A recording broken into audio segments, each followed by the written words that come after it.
बिस्मिल्लाहिर्रहमानिर्रहीम।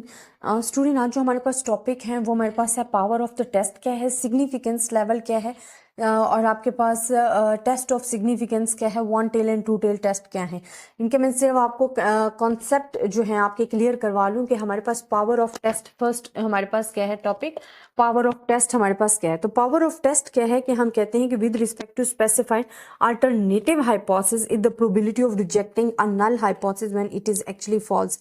हम क्या करते थे कि हम एच नॉट को क्या कर लेते थे, हमने म्यू कह लिया था कि जी 62 है एवरेज हाइट, तो हम क्या कर लेते थे एच नॉट को एक्सेप्ट कर लेते थे, बट एक्चुअली वो क्या होता था, फॉल्स होता था। तो पावर हमारे पास क्या होती है कि इस चीज को वाकई फॉल्स कर देना, गलत साबित करना इस स्टेटमेंट को, वो हमारे पास होती है पावर। कि आपके पास इतनी पावर हो कि जो स्टेटमेंट आपके पास रॉन्ग है आप उसको रॉन्ग डिक्लेयर करो, ना कि उसको एक्सेप्ट करो। तो ये हमारे पास आ जाता है पावर ऑफ द टेस्ट। इसको आप कैसे डिस्क्राइब करोगे, मैं आपको ये बोल भी रही हूँ, डेफिनेशन आपने नोट करनी हुई तो नोट कर लेना। With respect to specified alternative hypothesis is the probability of rejecting a null hypothesis is the probability of rejecting a null hypothesis when it is actually false. The power of complement of beta, the probability committing a type 2 error. अब हमारे पास क्या होता है कि जब हम discuss कर रहे हैं अबाउट द पावर को, तो हमारे पास पावर क्या होती है, पावर जी हम ऐसे शो करते हैं कि P हमारे पास क्या हो, reject H naught is false.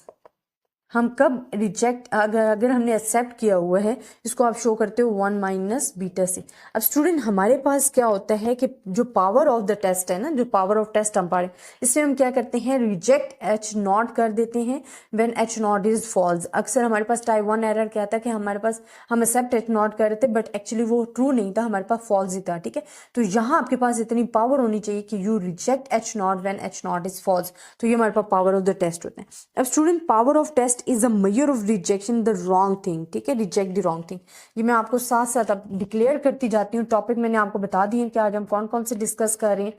Power of the test में हमारे पास क्या है, लिख लें, power of the test is a mayor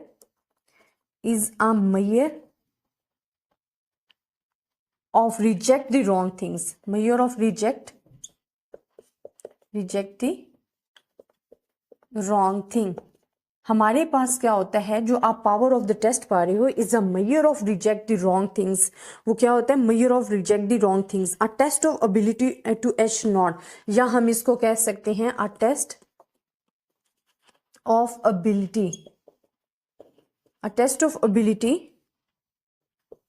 to the H naught when H naught is false, when it is false. हमने यही पढ़ा है ना कि हमने जो पढ़ रहे हैं, हम कह रहे हैं जी हमारे पास पावर है, हम क्या कह रहे हैं, पावर को जब हम डिस्कस कर रहे हैं तो हम कहते हैं कि हम रिजेक्ट कर रहे हैं, किसको रिजेक्ट कर रहे हैं, एच नॉट को, जब बेसिकली एच नॉट है ही false, H naught is false. आप में इतनी पावर देखिए, हमारे पास जो टाइप 1 एरर टाइप 2 एरर है, जिसमें एक में तो हम कहते हैं कि जी हमने एच नॉट को एक्सेप्ट कर लिया होता है बट बेसिकली वो एक्सेप्ट फॉल्स होती है वैल्यू, और एक में हम क्या कर देते हैं, रिजेक्ट कर लेते हैं बट बेसिकली वो आपके पास ट्रू वैल्यू होती है, जो कि हम प्रीवियस लेक्चर में पढ़ चुके हैं टाइप 1 एंड टाइप 2 एरर का। पावर हमारे पास क्या होती है कि अगर आपका एच नॉट जो है वो एक्सेप्ट हो रहा है और एच नॉट की वैल्यू आपकी रियल में फॉल्स है, तो आपके पास इतनी पावर होनी चाहिए कि आप उसको डिक्लेयर करो कि H naught is reject, H naught is false value, H naught, तो हमारे पास क्या होता है कि reject H naught when H naught is false. ठीक है, तो यही मैं आपको बता रही हूँ कि पावर ऑफ द टेस्ट क्या है, is a measure of reject the wrong things, a test of ability to the H naught when it is a false हमारे पास है। फिर हम कहते हैं we make the level of significance small and the power of test large, we can increase sample size के, जैसे जैसे हमारा सैंपल साइज जो है इंक्रीज करता जाएगा, पावर ऑफ टेस्ट जो है वो भी इंक्रीज होती जाएगी। सेकेंड हमारे पास आ जाता है जो टॉपिक हम डिस्कस कर रहे थे, सिग्निफिकेंस लेवल। ठीक है, सेकेंड हमारे पास क्या था, सिग्निफिकेंस, आपके पास आ गया लेवल। अच्छा, सिग्निफिकेंस लेवल को हम शो करते हैं अल्फा से ये तमाम स्टेप्स जो हैं, जब आप स्टेप बाय स्टेप क्वेश्चन को सॉल्व करोगे आपको इन सब की समझ आ जाएगी, सिर्फ आपके भी कॉन्सेप्ट क्लियर होने चाहिए। सिग्निफिकेंस लेवल अल्फा हमारे पास क्या होता है, of a test is the probability used as a standard for rejecting a null hypothesis when H naught is assume to be true. ये भी हमारे पास क्या होता है, प्रोबेबिलिटी है, टेस्ट ऑफ द प्रोबेबिलिटी है, probability used as standard for rejecting the null hypothesis when H naught is true.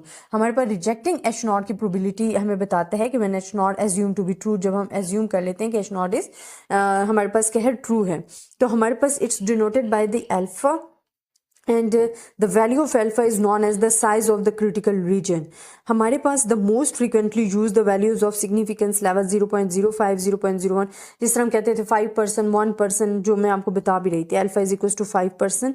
अब जिस तरह हमारे पास क्या होता है कि अगर हम क्या देते हैं, इसको alpha से शो करते हैं, अगर हम कहते हैं alpha is equals to 5% है significance level हमारा, तो इसका मतलब हमारे पास क्या होता है कि here there are about 5% chances in 100 of incorrectly rejecting a null hypothesis. हमारे पास 5% चांसेस होते हैं 100, देखिए टोटल हम परसेंटेज में कर रहे हैं तो 100 में से 5% चांसेस हैं कि हम नल हाइपोथेसिस को रिजेक्ट कर रहे हैं, अदरवाइज वो एक्सेप्ट हो रही है। तो जो हमारे पास सिग्निफिकेंस लेवल होता है वो आपका कॉन्फिडेंस बताता है कि आप 5% आपको लगता है कि जो 100 में से ये रिजेक्ट करेगा नल हाइपोथेसिस, अदरवाइज ये स्टेटमेंट हमारे पास क्या है, ट्रू है। To put it another way we say that 95% confident I am making a correct decision. इसका अगर हम अदर वे में जाएं, जिस तरह के हमने 100 क्या है कि तो आप टोटल 100 है, अगर आप 5% अल्फा माइनस कर देते हो कि आपको अल्फा है कि 5% हमें लगता है कि जो स्टेटमेंट है ये रॉन्ग है, अदरवाइज 95% जो है हम कहते हैं ये स्टेटमेंट हम कॉन्फिडेंट हैं कि ट्रू है। जो हमारे पास नल हाइपोथेसिस आएगा, हम कहते हैं 90% we are confident that the statement is true. तो ये हमारे पास आ जाता है सिग्निफिकेंस लेवल, जिसको हम डिस्क्राइब कर रहे होते हैं। ये स्टूडेंट हमारे पास कॉन्सेप्ट था सिग्निफिकेंस लेवल का। नेक्स्ट टेस्ट ऑफ सिग्निफिकेंस हमारे पास क्या है, जो कि हमने डिस्क्राइब करना है, टेस्ट ऑफ सिग्निफिकेंस। अच्छा स्टूडेंट, हमारे पास टेस्ट ऑफ सिग्निफिकेंस जो होता है उसको हम कहते हैं a test of significance is a rule और procedure by which sample results are used to decide whether to accept और रिजेक्ट अ नल हाइपोथेसिस। चलिए मैं क्लियर करके आपको लिख देती हूँ ताकि आपको कोई कंफ्यूजन न रहे। अभी हमारे पास टॉपिक क्या है, test of significance. Test of significance. अच्छा स्टूडेंट, ये हमारे पास क्या है, वो बेसिकली तो कह रहे हैं जो टेस्ट ऑफ सिग्निफिकेंस है इट्स अ प्रोसीजर। अब किस चीज का प्रोसीजर है वो मैं आपको बताती हूँ। वो कहते हैं कि the test of significance is a rule और प्रोसीजर। ये एक रूल और procedure by which sample results are used to decide whether to accept और रिजेक्ट अ नल हाइपोथेसिस, जिसमें हम क्या करते हैं, वेदर टू डिसाइड हम क्या करते हैं, वेदर टू एक्सेप्ट और रिजेक्ट नल हाइपोथेसिस। ठीक है, कि जहां हम डिसाइड करते हैं कि हम नल हाइपोथेसिस को एक्सेप्ट करेंगे या रिजेक्ट करेंगे। तो test of significance is a rule of procedure in which we are deciding about the sample that we are accepting और रिजेक्टिंग द नल हाइपोथेसिस। तो हमारे पास क्या होता है, a test of significance is a rule और procedure by which sample results are used to decide whether to accept or reject a hypothesis. Such a procedure is usually based on the test statistic and the sampling distribution of the statistic under H naught. A value of statistic is said to be statistically significant when the probability of its occurrence under H naught is equals to or less than the significance level of alpha, that is value of false the rejection region H naught in the case. अच्छा हमारे पास इसमें simple बता रही हैं कि हमारे पास जो significance है ना, रिजल्ट सिग्निफिकेंस, अगर तो वो कर रहे हैं रिजल्ट एक्सेप्टेंस रीजन में लाए, जिस तरह के हम पढ़ रहे थे, ये हमारे पास आ रहा था। अब स्टूडेंट यहाँ हमारे पास क्या आ जाता है कि जो ये है ना, ये सिग्निफिकेंस रिजल्ट्स हैं। ठीक है, अगर यहाँ हमारे पास लाई कर रहा है रिजल्ट तो it's mean it's rejecting the H not. अगर आपका सिग्निफिकेंस जो रिजल्ट है, ठीक है, रिजल्ट अगर वो लाई कर रहा है इन विच एरिया, देन हम क्या कहते हैं, एक्सेप्ट एच नॉट है। तो ये हमारे पास आ जाता है टेस्ट ऑफ स्टैटिस्टिक। ये बेसिकली रूल और फार्मूला है जिसके तहत हमें पता चलता है कि हमने अपनी स्टेटमेंट को एक्सेप्ट करना है या रिजेक्ट करना है। अच्छा स्टूडेंट, अब आ जाता है one tail and two tail test. ठीक है, अब ये तो बड़ा ईजी और आपको नाम से भी जरा क्लियर हो रहा है कि हमारे पास one tail and two tail test हमारे पास क्या है। अब स्टूडेंट मैं आपको इसको डिस्क्राइब करती हूँ। हमारे पास है वन टेल टेस्ट। अब स्टूडेंट देखिए, वन टेल टेस्ट क्या है कि अगर हमारे पास जो क्रिटिकल रीजन है वो ओनली लाई कर रहा है वन साइड पे, या वो पॉजिटिव साइड पे कर रहे हैं नेगेटिव साइड पे कर रहे हैं, तो ये हमारे पास क्या आ जाता है, वन टेल टेस्ट आ जाता है। ठीक है, वन टेल टेस्ट जो कि ऊपर लिखा भी। अगर हमारे पास जो क्रिटिकल रीजन है वो बोथ साइड पे लाई कर रहे हैं तो इसको हम क्या कहते हैं, टू टेल टेस्ट। ये हमारे पास क्या आ जाता है, टू टेल टेस्ट। अब इसको मैं डिस्क्राइब भी करा देती हूँ। अब हमारे पास क्या होता है, a test for which has entire rejection region is located in only one side of the two tails. हमारे पास टेल्स टू होती हैं but rejection region lies only one sided, that is called the one tail test. Distribution of the test is called one tail test or the one sided test. ये हमारे पास one tail test भी होता है और one sided test भी होता है। और इसी तरह अगर हम कहते हैं कि हमारे पास अगर वैल्यूज लाई कर रही हैं, if on the other hand the rejection region is divided equally between the two tails of the sampling distribution of the test statistic, the test referred as the two tail test or two sided test. अगर we have the critical region in the both sided है, two sided है, तो हम कहते हैं to tail test है या to sided test आ जाता है। बस इसमें ये मेन चीज़ बताने की है। आगे अब इंशाल्लाह हम स्टार्ट करेंगे क्योंकि थ्योरेटिकली हमारी थ्योरी खत्म हो गई है। अब बेसिकली मैं आपको बताऊंगी कि टेस्टिंग ऑफ हाइपोथेसिस जब आप सॉल्व करोगे तो उसमें कितने हमारे पास स्टेप्स आते हैं, उसको आपने सॉल्व कैसे करना है, वो तमाम चीज़ें इंशाल्लाह मैं आपसे नेक्स्ट डिस्कस करूंगी। आई होप स्टूडेंट आपके ये कॉन्सेप्ट तो क्लियर हो गए होंगे। नेक्स्ट आपके जो प्रैक्टिकल क्वेश्चंस हैं जो कि एग्जाम से रिलेटेड हैं और इम्पॉर्टेंट इंशाल्लाह वो हम डिस्क्राइब करेंगे। तब तक के लिए बिस्मिल्लाहिर्रहमानिर्रहीम।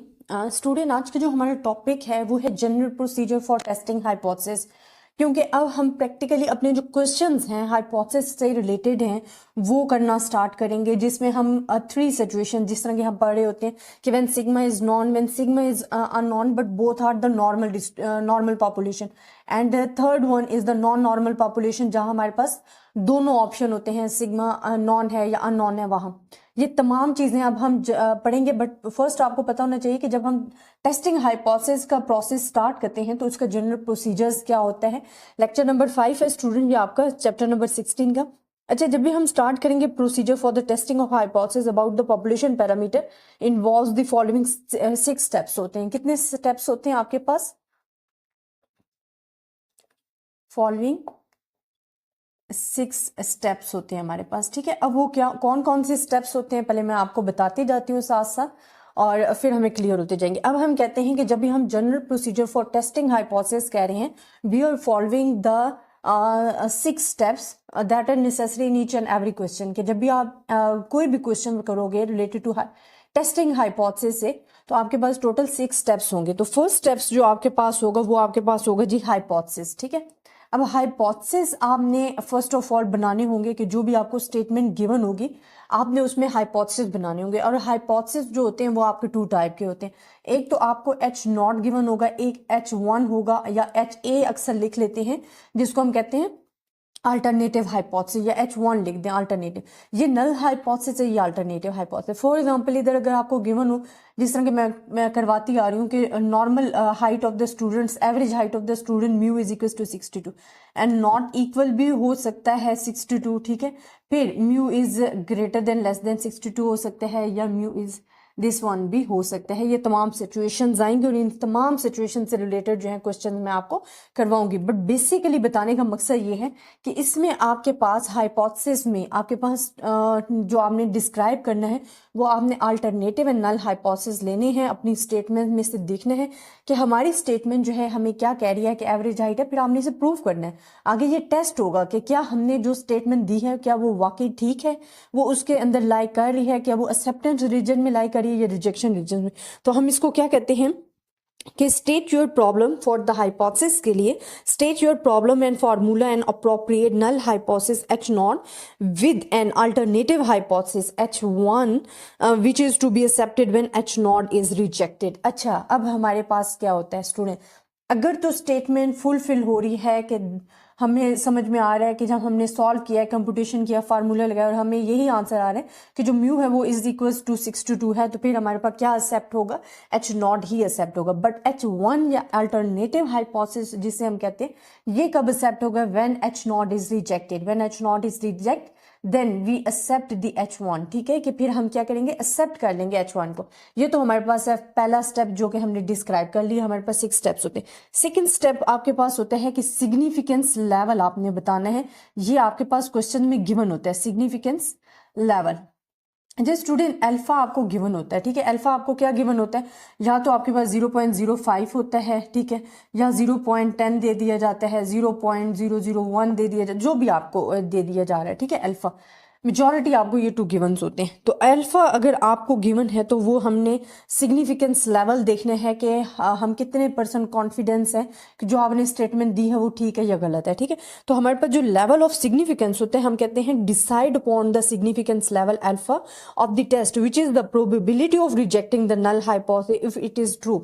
ये हमारे पास क्या होता है कि हमारे पास probability of rejecting the null hypothesis होता है, probability of rejecting the null hypothesis if it is true, ठीक है। तो ये हमारे पास आ जाता है जी सिग्निफिकेंस लेवल, जो हमने हर क्वेश्चन में डिस्क्राइब करना है। थर्ड नंबर पे जो आपका स्टेप आता है वो आपका होता है टेस्ट स्टैटिस्टिक। आपके पास क्या आ जाता है, टेस्ट स्टैटिस्टिक्स। ये तमाम क्वेश्चन में आपने ये स्टेप्स फॉलो करने हैं, तभी मैं आपको बता रही हूँ। ये जनरल प्रोसीजर है जो ईच एंड एवरी क्वेश्चन में आप यूज करोगे। एक हाइपोथेसिस होगा, सेकंड में आपने सिग्निफिकेंस लेवल लेना है। सिग्निफिकेंस लेवल आपको क्वेश्चन में गिवन होता है, अगर नहीं गिवन तो आपने 95 ले लेना है। फिर टेस्ट स्टैटिस्टिक हमारे पास क्या है कि choose an appropriate test statistic, determine and sketch the sampling distribution of the test statistic assuming H naught is true. अब हमारे पास जो टेस्ट स्टैटिस्टिक होता है ना स्टूडेंट, इट्स अ फार्मूला, ठीक है। यहाँ हमने फार्मूला चूज करना है, हमने देखना है यहाँ टी टेस्ट लगेगा, जी टेस्ट लगेगा, या कौन सा, जहाँ सिग्मा अननोन है, सिग्मा अननोन है, वो फार्मूला हमारे पास किस में आ जाएगा, टेस्ट स्टैटिस्टिक्स में आ जाएगा, और उसको हमने लिखना है। But first of all you check your question, आपने अपना क्वेश्चन चेक करना है, then check the statement and then find the formula कि हमें इधर कौन सा फार्मूला सूटेबल है, हमने कौन सा लगाना है। यकीनी बात है अगर सिग्मा आपको गिवन होगा, क्वेश्चन में आपको सिग्मा फॉर एग्जाम्पल दे दिया जाता है कि जी आपके पास सिग्मा इज इक्वल टू 7 है फॉर एग्जाम्पल, ठीक है, तो फिर आपने कौन सा सिग्मा वाला फार्मूला लगाना है। अगर हमारे पास सिग्मा है ही अननोन है, स्टैंडर्ड डिविएशन गिवन है, देन आपने स्टैंडर्ड डिविएशन से रिलेटेड, फिर पॉपुलेशन आपके पास नॉर्मल है, नॉन नॉर्मल है, आपने वो तमाम चीज़ें देखते हुए अपना फार्मूला चूज करना है। वो इंशाल्लाह मैं इससे ये जितने भी क्वेश्चन है ना जिसमें आपके पास डिफरेंट सिचुएशन आएंगे, उनसे रिलेटेड एक एक क्वेश्चन मैं सब एक्सरसाइज का करा दूंगी ताकि आपको समझ आ जाए, ठीक है, आपको उसमें डिफिकल्टी ना हो, आपको कंपेरिजन आप कर सको ईजिली। अच्छा, टेस्ट स्टैटिस्टिक में आपने फार्मूला लगाना है। देन हमारे पास आ जाता है जी क्रिटिकल रीजन।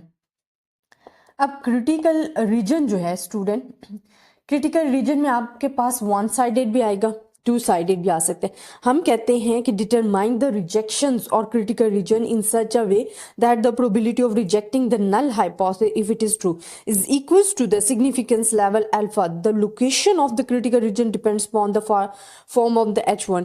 अब स्टूडेंट हमारे पास जब भी आप बात करोगे ना क्रिटिकल रीजन की, ठीक है, इसमें हमारे पास 2 तरह के टेस्ट आएंगे। ये आप माइंड में रख लो, ये आप चीज़ें बेशक याद कर लो, आपको ज़्यादा टेबल यूज़ करने की भी ज़रूरत नहीं पड़ेगी क्योंकि टेबल में भी टाइम जो है ज़्यादा वेस्ट हो जाता है। 2 टेल टेस्ट जो है, क्योंकि बार बार रिपीट ही वही चीज़ें होंगी, तो इस तरह से आप इसको याद रख लो। एंड आ जाता है 1 टेल टेस्ट, ठीक है। अब स्टूडेंट 2 टेल टेस्ट में जो आप यूज करोगे, ठीक है, फॉर एग्जांपल आपके पास ज्यादा जो आपको सिग्निफिकेंस लेवल दिया जाता है ना, वो आपके पास क्या होता है, या तो 0.10 दिया जाता है, या आपके पास 0.05 दिया जाता है, या आपके पास 0.01 दिया जाता है, जिस रंग मैंने यहाँ लिख दिया था, और आपको क्या गिवन होता है 0.01। ये मेजॉरिटी आपको जितने भी आप क्वेश्चन करोगे ना, आपको ज्यादातर यही सिग्निफिकेंस लेवल दिए जाएंगे। तो इन तीनों की आप वैल्यूज माइंड में रख लो, बाकी आप बार बार जब प्रैक्टिस करोगे, अपने क्वेश्चंस करोगे, तो वो ऑलरेडी आपको समझ में आ जाना है कि आपने इसको सॉल्व करना। अब 2 टेल टेस्ट में अगर आपके पास आ जाते हैं, फॉर एग्जांपल आपके पास आ रही है जी अल्फा बाय 2 की वैल्यू आ रही है तो आपने उसको क्या लिखना है, प्लस माइनस वो आपके पास आएगी 1.645। और अगर यही वन टेल टेस्ट के लिए जी अल्फा वन टेल टेस्ट के लिए तो आपके पास प्लस माइनस 1.28 आ जाएगी। इधर अगर 0.05 के लिए आप कर रहे हो जी अल्फा बाय 2 तो हमारे पास प्लस माइनस क्या आ जाएगा आपके पास 1.96 आ जाएगा, जो कि आपको पता है, हमने पहले भी इसको सॉल्व कर चुके। टू टेल के लिए आप तमाम वैल्यूज आप पहले कर चुके हो और आपके माइंड में भी होंगी या आपको जुबानी याद हो जाएंगी जब आप बार बार प्रैक्टिस करोगे। ये हमारे पास आ जाएगा 2.5। और ये तीनों से रिलेटेड जो है हम क्वेश्चंस पहले सॉल्व कर भी चुके हैं, इससे जो प्रीवियस चैप्टर था चैप्टर नंबर 15 में। अब वन टेल टेस्ट के लिए आपके पास अगर लेवल ऑफ सिग्निफिकेंस आपको 0.10 गिवन है, आपने ये लगाना है। 0.5 गिवन होगा तो आपके पास क्या वैल्यू आ जाएगी, Z alpha is equals to plus minus 1.645 and Z alpha 2.33 आपके पास आ जाएगा प्लस माइनस। ये चीज़ें अगर आप माइंड में रख लो ना स्टूडेंट तो आपके लिए बड़ा ही इजी हो जाएगा, ठीक है। क्रिटिकल रीजन में जब आपके पास या तो टू टेल टेस्ट आएगा या वन टेल टेस्ट आएगा। वन टेल टेस्ट के लिए आपने जी अल्फा अल्फा लगा देना, level of significance, alpha is showing the level of significance. And two tail test because we are discussing the two sided two tail test है तो हम फिर लगाते हैं जी अल्फा डिवाइडेड बाय 2, क्योंकि टू टेल टेस्ट होता है तो उसके लिए हमारे पास ये वैल्यूज आ जाती हैं। तो ये आपने वैल्यूज अगर माइंड में रख लेते हो, ठीक है, तो ईजिली आप अपने क्वेश्चंस को सॉल्व कर सकते हो। अच्छा, ये तो हमारे पास 4 स्टेप्स हो गए। अब जो हमारे पास 5th स्टेप्स होता है ना, वो स्टूडेंट हमारे पास होता है कंप्यूटेशन। इसमें हमने जो फार्मूला लगाया है, जो हमारे पास टेस्ट स्टैटिस्टिक्स आई है, जिस तरह हमने टेस्ट स्टैटिस्टिक्स कहा था, हमने कहा था अपनी स्टेटमेंट पढ़ेंगे, फिर हम देखेंगे हमारी स्टेटमेंट के मुताबिक जो टेस्ट स्टैटिस्टिक्स हम फार्मूला लगाएंगे उसको कंप्यूट करना है, because values already given in the questions, ठीक है। आपको वैल्यू जो है वो ऑलरेडी क्वेश्चंस में गिवन होगी, you only put the value in the formula and solve it, ठीक है। और आपने उसे क्या करना है, सिंपली सॉल्व करना है। तो कंप्यूटेशन जब आ जाता है, compute the value of the test statistic from the sample data in order to decide whether to accept or reject a null hypothesis H naught, then main आपके पास लास्ट स्टेप आ जाता है conclusion.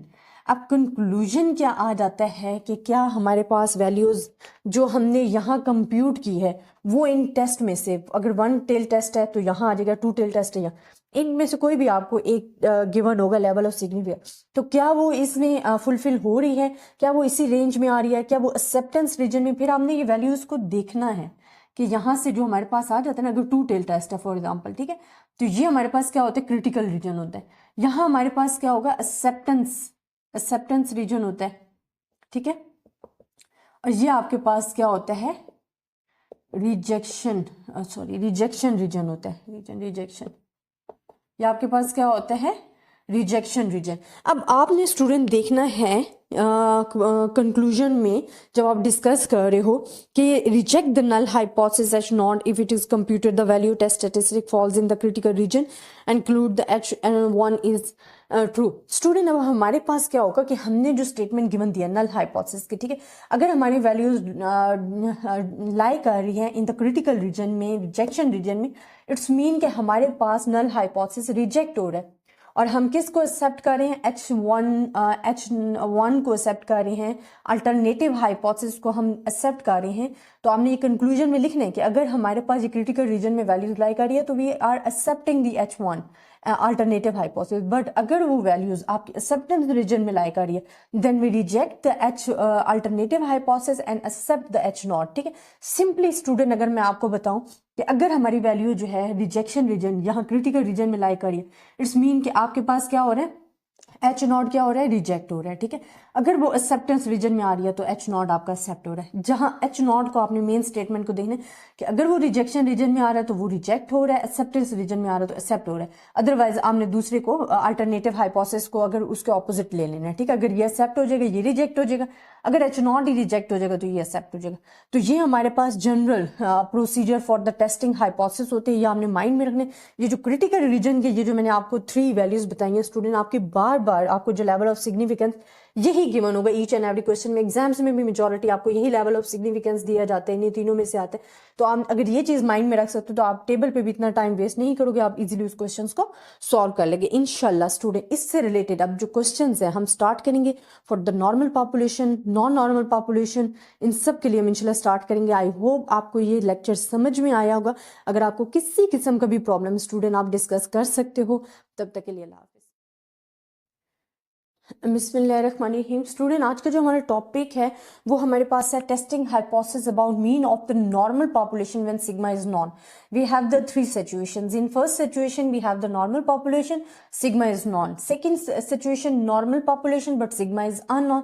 Third situation in non normal population when sigma known और unknown. ठीक है, ये हमारे पास three situations होंगी जिनको हम सेपरेटली डिस्कस करेंगे ताकि आपको इसे इजीली अंडरस्टैंड कर सको।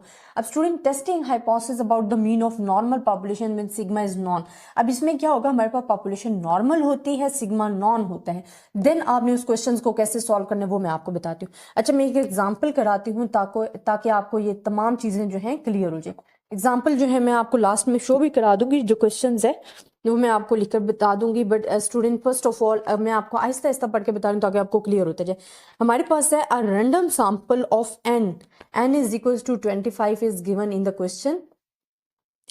Values gives x bar also given in the questions, ये भी क्वेश्चन में गिवन है। Can this sample be regarded as drawn from the normal population with mere mu? ठीक है, with mu आपको गिवन है क्वेश्चंस में, वो है 80 and sigma is also given that is 7। अब हमने फाइंड करनी है जी वैल्यूज हाइपोथेसिस के लिए। अब आपको वो क्या कह रहे हैं, वो कहते हैं a random sample of n is equals to 25, value gives x bar is equals to 83। Can this sample is regarded be drawn from the normal population with mu is 80 and sigma is 7। ये आपको questions given था। अब student, इसमें क्या है, normal population मतलब two sided हमारे पास आ गया। नॉर्मल पॉपुलेशन की बात हुई है ना। फर्स्ट ऑफ ऑल हम अपने वो जो हमने पढ़ा था ना कि general procedure for making the testing hypothesis, ठीक है, तो वी हैव द 6 स्टेप्स। हमारे पास कितने स्टेप्स थे, 6 स्टेप्स थे। जो फर्स्ट स्टेप था उसमें हम क्या कह रहे थे जी, हमने हाइपोथेसिस बनाने होंगे। ठीक है, अब हाइपोथेसिस देखिए, यहां तो हमें नहीं कहा गया कि आपने जी new greater than less than, उन्होंने कहा नॉर्मल